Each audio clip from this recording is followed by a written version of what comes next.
Welcome to Legends of the Barbed Wire Hotel, where the voices of veterans come to life, carrying the weight of history, the laughter of camaraderie, and the resilience of the human spirit. Today, we have the honor of speaking with a truly remarkable woman, someone who has lived through a century of change, witnessed the world at war, and served with unwavering dedication.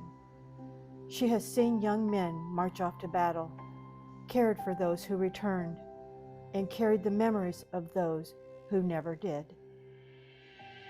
Her story is one of friendship, service, and sacrifice, from Alton, Illinois, to the hospital wards filled with wounded soldiers.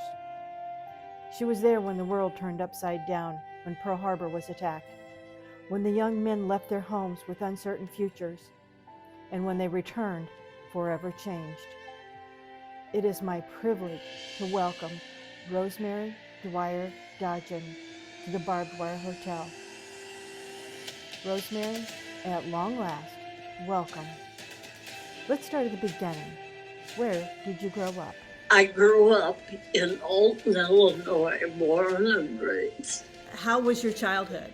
I probably had the best childhood and friends that I could have had. Went to St. Peter and Paul for school, and then I went to Marquette, graduated, but I had the best of friends. And at Marquette, that's where you met my dad. I met your dad at Marquette. That's just such a great bunch of people. Oh, the best. What do you remember most about high school? It was the group that we had in high school. It was before the war started, right at the beginning. But this group that I grew up with in Marquette was always into trouble, a whole bunch of us. And even the nuns, they were said that we were the best class, but they were sure glad to see us go because it was just every day was hysterical. And we just had more fun. And I remember your dad, he was of course ahead of me a year, but we all had the same study hall. And your dad was just one row over. We were going to have a test, our class. And we were writing away. And Bodie Hoover stood up and he said, "No, Rosie Dwyer, you cannot copy my test." I said, "I would have had a minute to giraffe to look at your test. You were several aisles over." And I said, "How do you think?" In the meantime, the nun, she was a saint, but Mother Melder, and she said, "Out," to me. And I said, "But I didn't do anything." I said, "Blah, blah, blah, out," she said. So out the door I got. And before I got out, Jack fella turned around and he looked at me and they said, "You should put her out. We don't need cheaters in this class." And on he went. But anyway, I got kicked out. Well, that was many things that happened. I was the joker. He stood up in class. He said, "We really don't need this type of a student in our class. We must put her out to make an example." And he went on and on and on. Anyway, that was just an example of what went on daily. And I remember in the corner, or at least a couple of seats back, was your dad. He'd look over at us like, just be shaking his head, because he was very quiet, but he did take the humor. He was there and in all that, but not really. He never missed out on anything that we did. That was just a little of what happened. in my high school. Do you remember, like on the weekends or after school, going downtown to the soda shop? Oh, sure. We were Block's Yeah. Ice Cream. We would go to Block's Ice Cream. We went to the movie first. Then after the movie, we go to Block. And I remember it was so quiet. And finally I asked the girl at the counter, what's going on? She said, we're at war. And that's how I learned that we were at war. The streets were empty and everything. And God said that they were bombing Pearl Harbor. Well, I didn't know where Pearl Harbor would do to me. But we used to, after we had our ice cream, we always went to church. And we always had benediction. And I remember the church was packed with people that come. And we didn't know how to take it or hear what news. It was just, and I thought, what's going to happen? It was, I don't think I slept all night. It was scary because we didn't know how involved we would have been, or we didn't.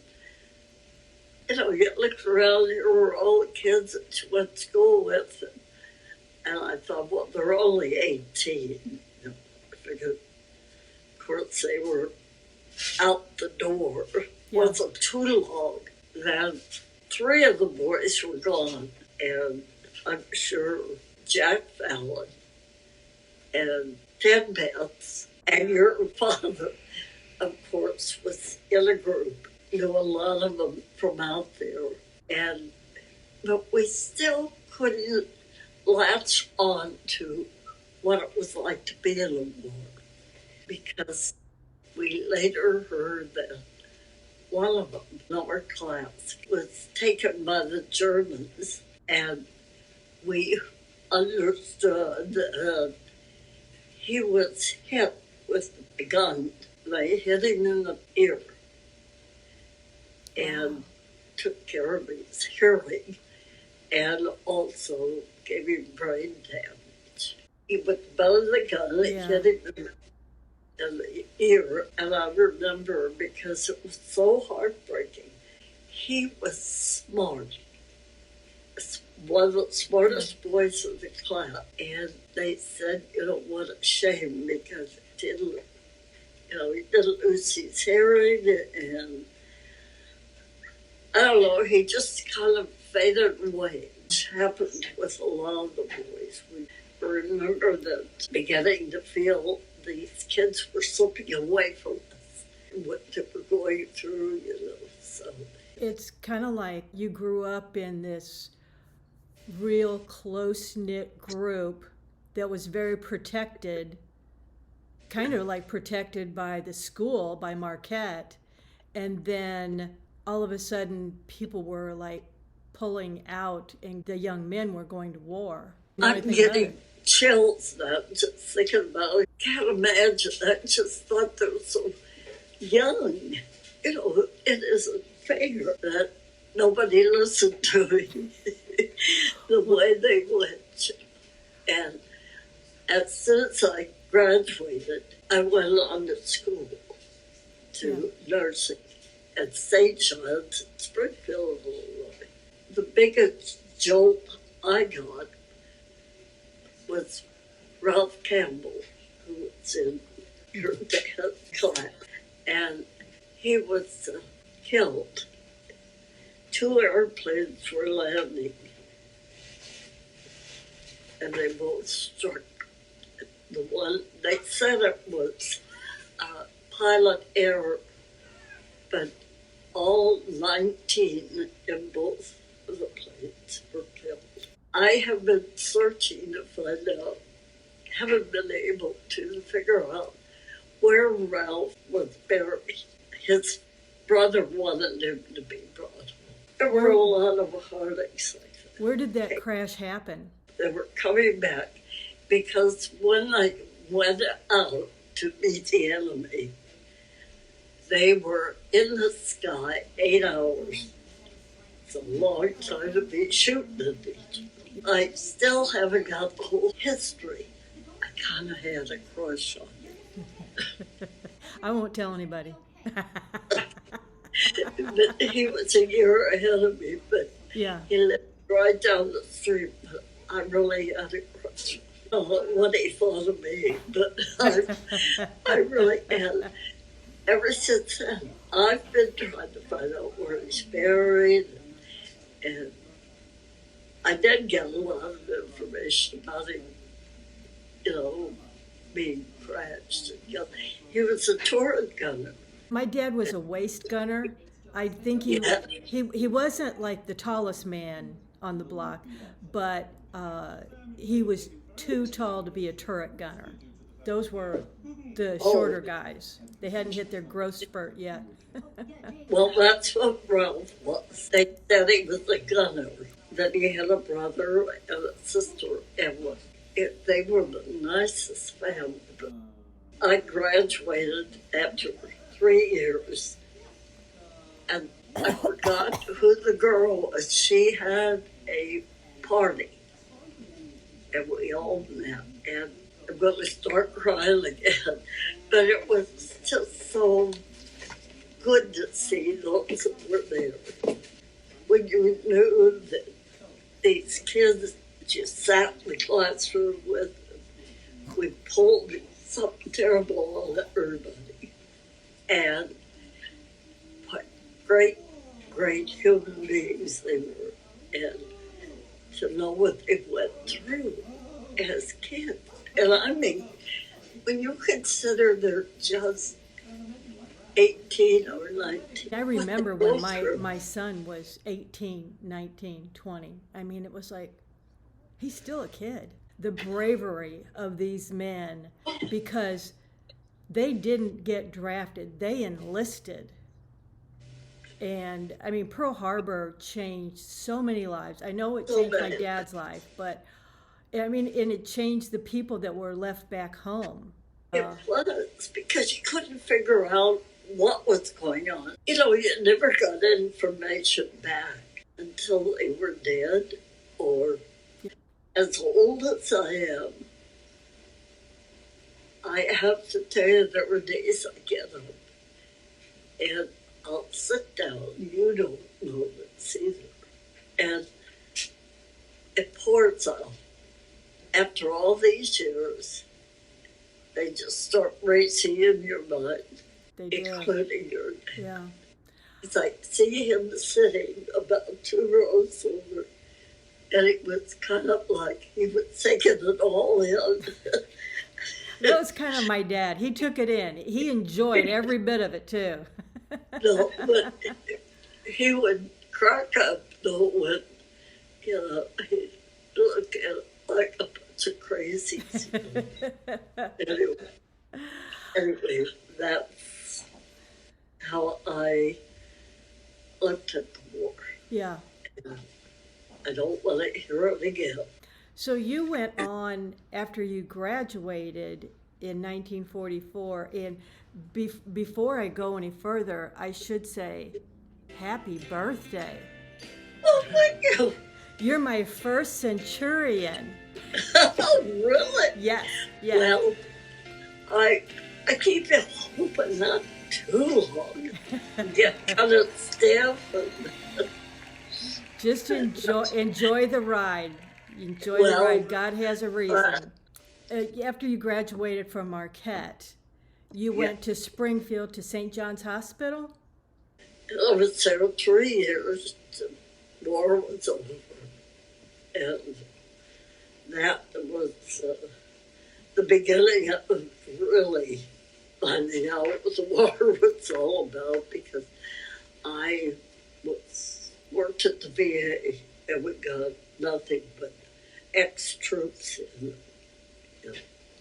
And the one thing that impressed me the most about all of those boys and girls, they were absolutely the best. They had a sense of humor that wouldn't stop. here they've been through hell.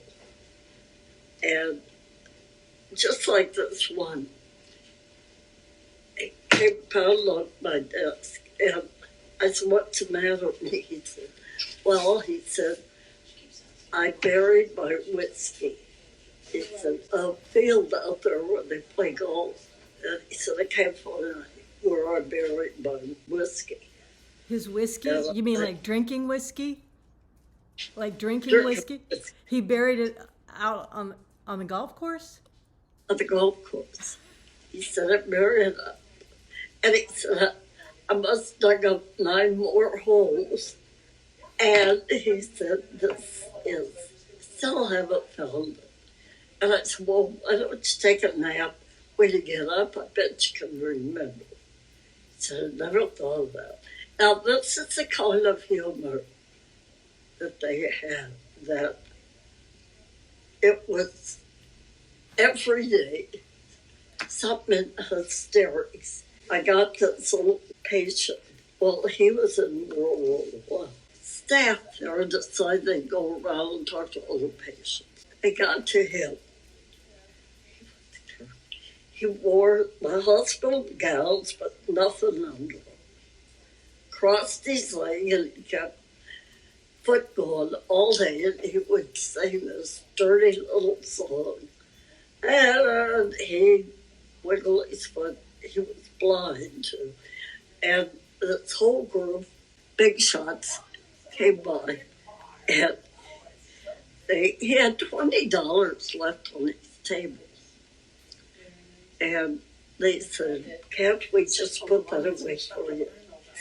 And he started yelling, Mary Lou, Mary Lou, Mary Lou, Mary Lou.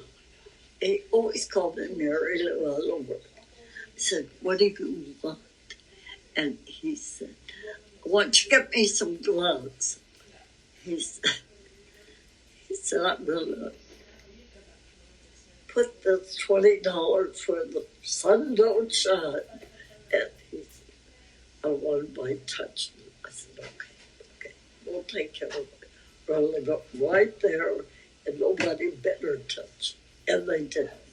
When he died, they buried him.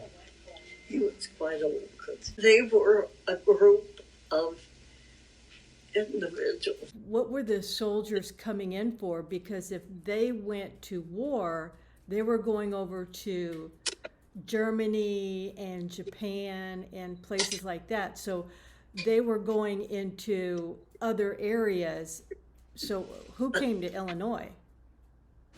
But they never talked about it.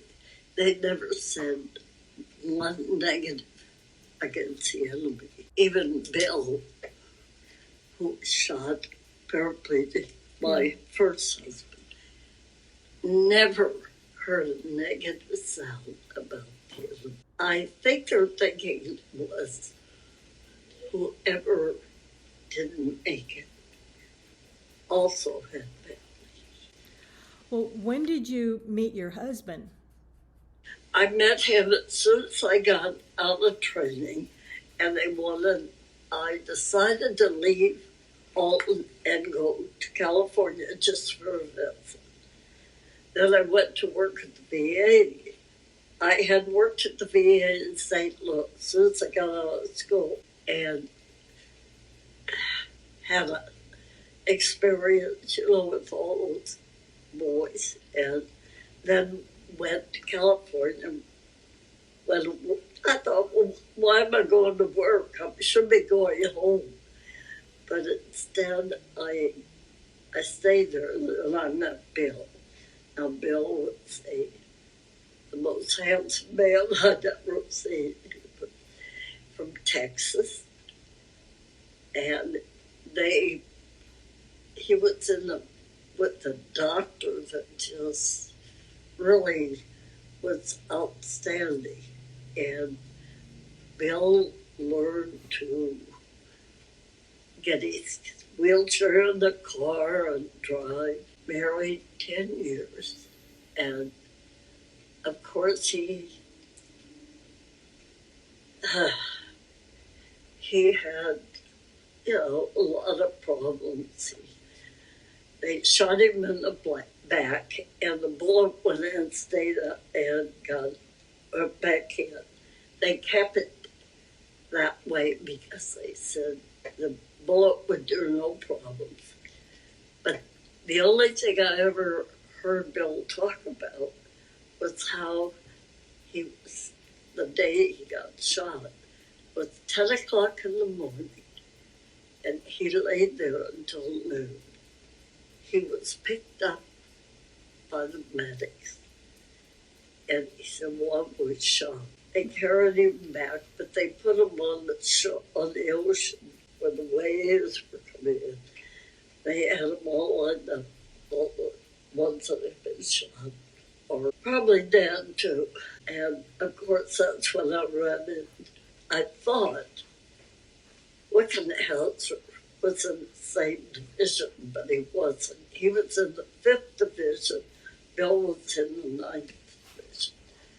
And he was 2 weeks before they had taken the island back. Oh, so he was in Iwo Jima.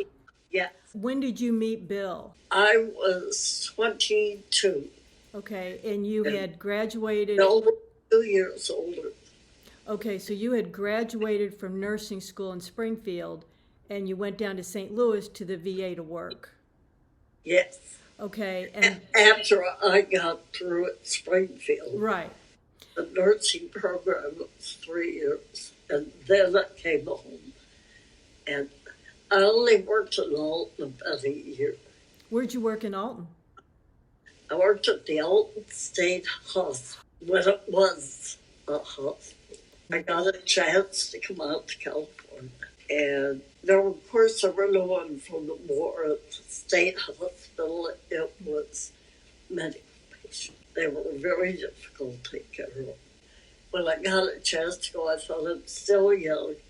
If I get to go to California, and got out there and here that VA hospital we landed at, my friends, they were looking for nurses. So I got back into the VA, and I was there until I went out. Wow. What city was the VA in? It had been the VA, before it was the VA, it had been the Naval Hospital. They're in Long Beach, California, and they decided then to make that hospital a VA hospital. So they moved them to the Valley, and then moved that VA hospital to Long Beach. And that's how I got a job, because nobody wanted to give up the VA in the Valley where it was. So then when you were in Long Beach, that's where you met Bill? And now, was he already enlisted and had already been to Iwo Jima? Or? Oh, yeah. Oh, yeah. So he was a paraplegic on America. He was still in his 30s, early 30s, when he died. In fact, I was at work. I got a phone call on duty, which was unusual. And it was my neighbor. And she said, "You better come, Rosemary. Bill's dead." And he died. Well, they said he died, just so many things that he went through. Never complained, never had a bad word for the enemy, always had a smile, always, he was a good person. He was a Marine, right? Yes. He enlisted in the Marines when he was 18? He got called just like the rest of it. He was in high school. Do you know where he went to boot camp? He trained in California. Okay. And probably trained at San Diego, because San Diego is big, Did he talk at all about his time in Iwo Jima? None. The only time he told was the time that he said he got shot. Bullet and came out. And he wasn't telling me. I happened to be there when he told it to a friend, and he said that the bullet went in, came out, went in again, and he said he knew then, because he said he couldn't move his legs. And he lay there till, like I said, till they picked him up. Then the medic dropped him and they shot the medic. So they shot the medic? Oh yeah, when he was carrying Bill, they shot him. Bill said the two of them were carrying him. The Japanese shot him. Yeah. The medic, and they dropped Bill. And Bill said, he said the other medic tried to do what he could, but of course he was gone. And then another medic came along. You have to think about it. That was probably a big friend, buddy, whatever. But they took care of him. Wow. Did he talk about? Did he talk about any of the challenges he had leading up to when he was shot? Not a word, unless they were talking to a fellow Marine, a fellow military guy. What was his job? He was just 18, so he had no jobs. I think just after school, he said he shined shoes. He said I was a shoe shiner. Okay. But no, he never talked. He talked very little about his family because they were in Texas. Never came to see him. Oh, really? That's very sad to be in that situation. Wow. Even when he died, his one sister came up, but it was a person I never saw her break down or anything. And we, of course, buried him out at Fort Rosecrans here, where I'm at now. Yeah. I can go 2 blocks, look up, and I can see where Bill's buried. We go there quite often. And, of course, my other husband, same thing. Bill's buried on this side where you can see the Pacific. And Ralph was on this side, and he had been a boat builder as a kid. They sent him back to Pearl Harbor after all this other business took place. The bombing and everything, they took Ralph back, sent him there while he was in the Navy. He was in charge of taking care of 300 submarines. They brought him in for repair. This fellow that used to know Ralph and worked with him, he said, well, Ralph was in charge. There was no submarine sent out unless they were. He said they wouldn't. He said, we're not sending them out unless it's 100%. Where was Ralph from? California. Okay, he was from California too. And did he enlist straight out of high school? He was a little older, but he did enlist right away. Right, when Pearl Harbor happened, he enlisted? He and his brother both. And he enlisted in the Navy. Was Ralph older or younger than you? He was 4 years older. I was 35 when I met him. I didn't get married. I just went on back to work. Really wasn't ready to get married. And so I met Ralph, and I really felt that it was okay. I did think he was a good man. He wanted a family. And I said, I'm too old. Get yourself a younger wife. He said, well, just wait and see what the good Lord said. Well, the good Lord said it, 3 girls. I was 38, 39, 43. And I said, okay, that's enough. That's funny. Because he loved him. Idolized these girls. So, and then all 3 of them went into nursing. And he used to sit there and he'd say, I need a Band-Aid. And we'd all look at him like, girl, go get one. I never in my life said I'm sitting here with 4 nurses and I have to get my own Band-Aid. Oh my gosh, that's So great. he was a good husband. Well, if you met him when he was 35, was he still in the Navy then? No, he left. He worked for the Navy, though.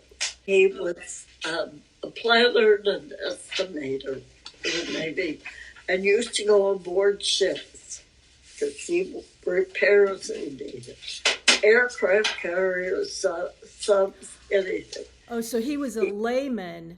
That's the Navy. He left the Navy, but he still stayed connected as a, I guess, civilian? It wasn't even reserves back civilian, then. And, he would still have to, go through and examine these. But when they had any repair that needed to be done, they would give a certain percentage to civilians. That was something the government had to do. And then Bill would work on base and take care of the ones that came in there.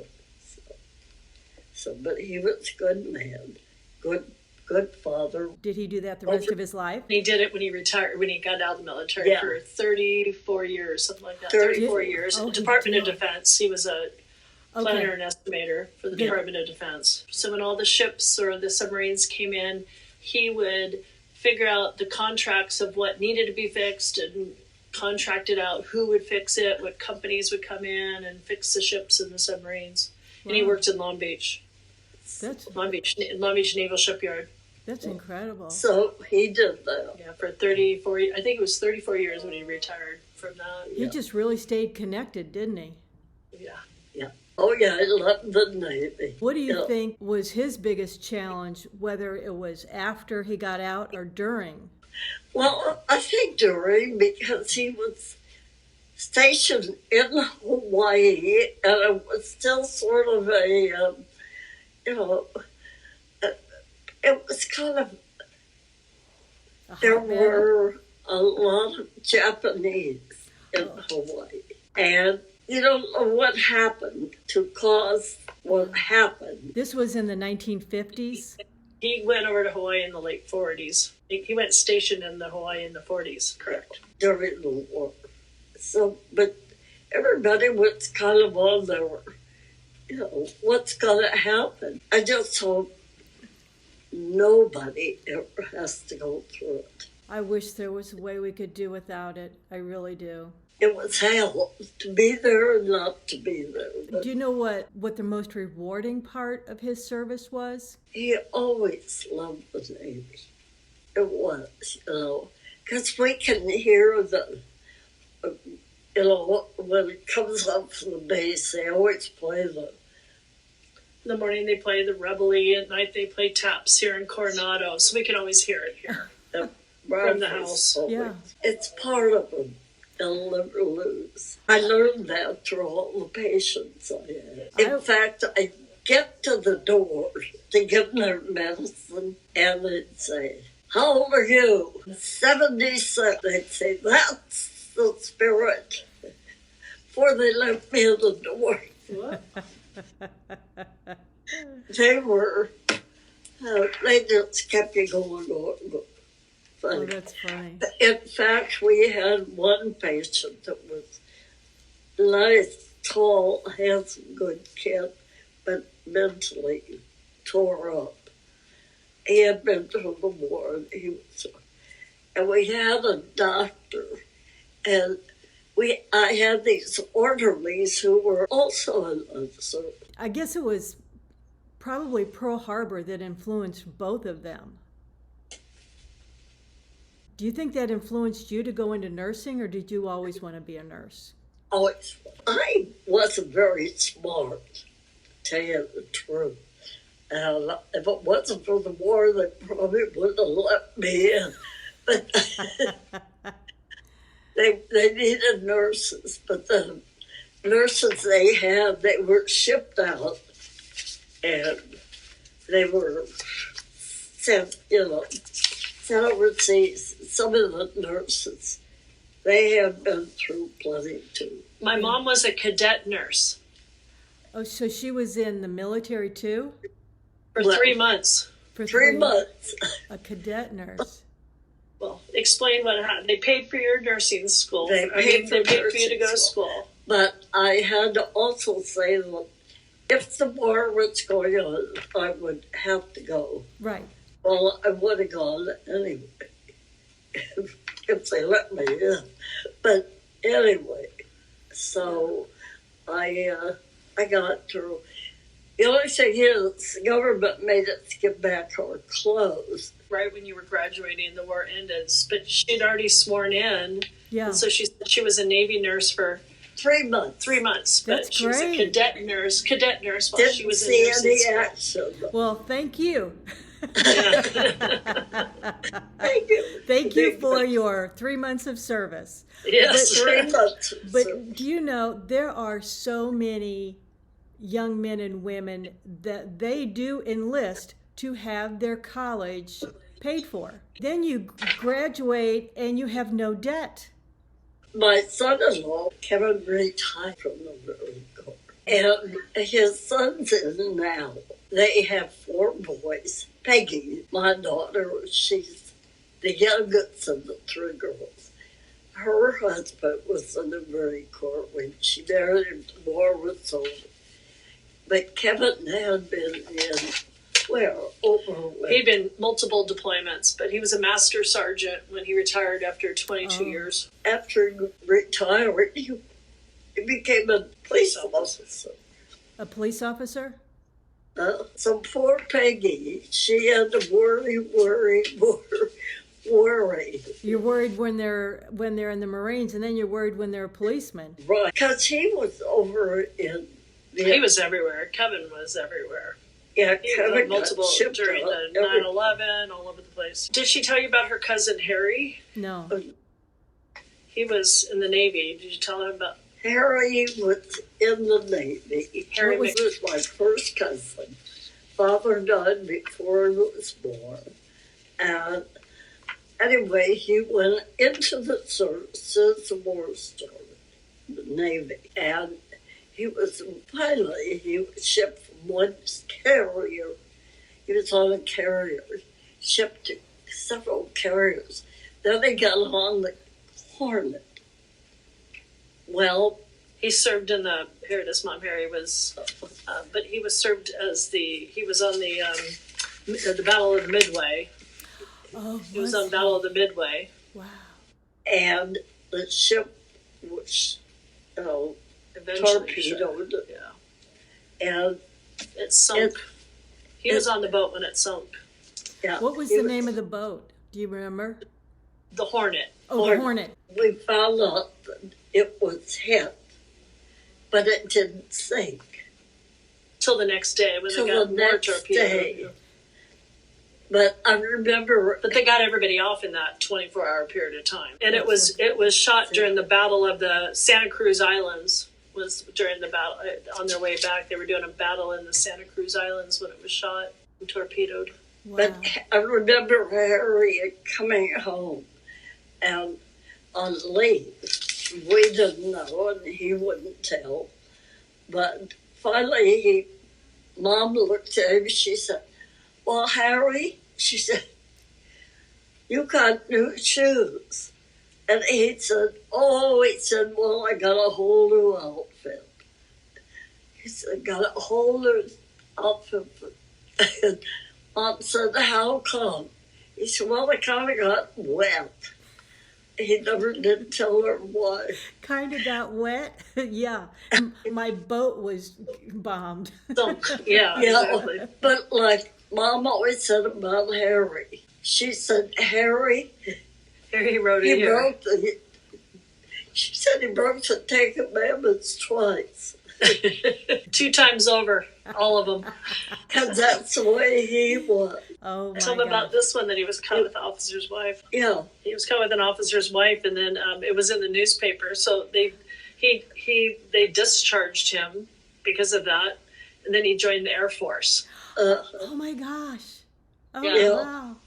But it came out in the newspaper that I guess that he was with some officer's wife. But you know what? He liked the military. Yes, he so did. he just went from one to the other.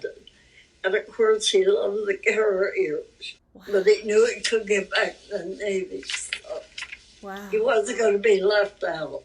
Between you and your husbands, you have inspired so many people to, well, your daughters all went into nursing, and all the people, and then your one daughter married a Marine. My one grandson's in the Marines. So. Now, where's he based? He's based in Virginia. West Virginia. Virginia Beach. Yeah, Virginia Beach. Oh, that's such a tough place to be based. He has seen any action, of course, but he decided that he has just about 2 years in it before he can get out. So he decided that at the end of the 2 years, he was going to go into nursing. Oh. But he's taking it now. He's doing all his prerequisites now. Oh, my God. He's got 2 babies. He's got a baby on the way. My God. He's already got one baby. Yeah. He's built like a Marine. I have to tell you what we do. You put the flags out of the I military. want to know. You do that on Memorial Day, right? Yes. Yeah. And of course, we go to the cemetery. Well, the kids all go. I'm not always with them. Even my grandsons go. They have nothing but... And I told them, I said, after I'm gone, sometime, I don't think I'll ever be gone. Anyway, I told them, don't you dare forget Bill. And of course, we go there and there's no wreath. But well, on his side. It's a lot older side. We walk away. We look so proud because here's Bill's phone. That's we incredible. want to be sure it's not forgotten. Yeah. At least we're not going to forget him. Now we have this video, so he'll be remembered too. Mm-hmm. But your dad, I don't think anybody that went through what he went through would ever realize what hell they went through. Yeah, I didn't know anything about it until I got his diaries. And then I started doing the research and reading in between the lines of all his poems. Oh, yeah. And I don't know if you saw his video, not my dad's video, but I did one on, his name is Jack Rowan. He's one of them that's on the YouTube channel. I interviewed his son. His son is Bill.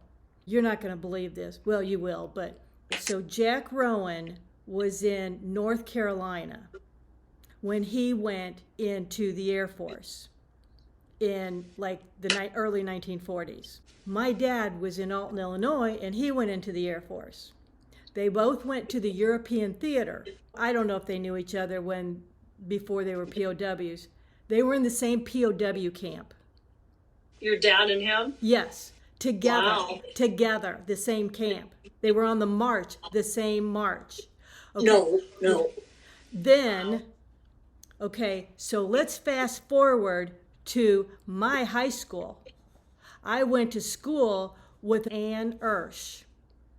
Well, in 2010, she married Bill Rowan, Jack's son, the POW's son from North Carolina. So, and it's like... It's that whole 6 degrees of separation. Oh my gosh. And the only reason we knew it was because she got a copy of my dad's book, and the newsletter in there in the book, there's a Christmas newsletter from like 1994, Merry Christmas from Stalag 3. And it's just a 2-page newsletter that's in the book. It was written by Jack Rowan. Oh. And they saw the newsletter in there and they couldn't believe their eyes. And Bill, his son, said, "That's my dad. I remember when my dad wrote that letter. And you went to school with his daughter." No. That's crazy. Isn't it? That's wild. Yeah, yeah. Well, catching up with Rich Wickedness. Yeah. Of course, there were 5 of them. Oh, there were, there were 5. They were on the phone for over an hour. I remember that. Is there anything else you would like to share? Long Beach VA has remodeled, and they're absolutely beautiful there. Wow. I mean, they're gorgeous, and they've got such they have sections that are people for like now because they're hearing impaired or visually impaired, and they have whole areas where they get to retrain them again. And then they still are really huge with the spinal injury program that they have. It's still huge there.